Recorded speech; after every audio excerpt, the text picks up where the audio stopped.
bildi tağzım elim usul bildi tağzım idi babam oduna yodum hiç varım yemaratta tağzım idi yayla oduna yodum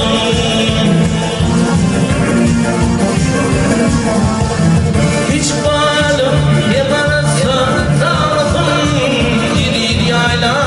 oduna yodum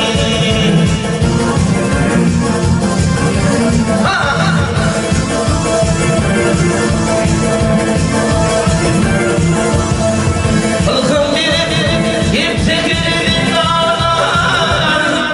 kimi bilir seni sifat düğmese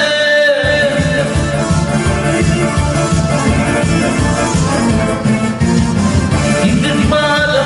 yaparsa anamadım gidir yayla oduna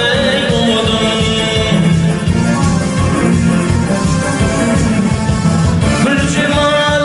başımda fikir gidelim İlilam ya eski o vatana yolladım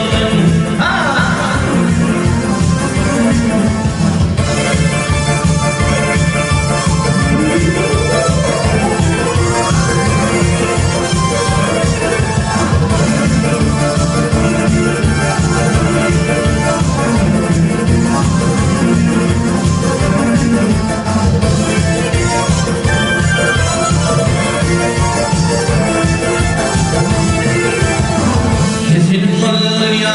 o adı tatlım kesilip kalır ya kesilip tatlım şerbetli tağımı var tuğlum yaklım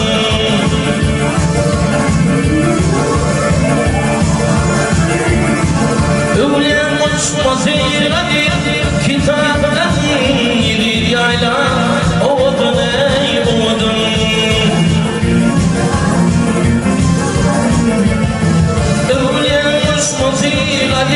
kitaptan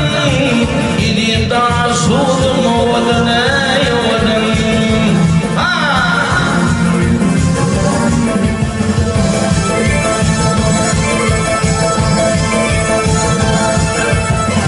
o ayvaz benim bir ihtiyara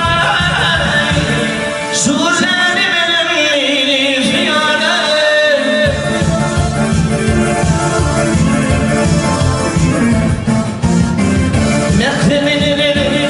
Hud fiyale gidin akya eski kovadın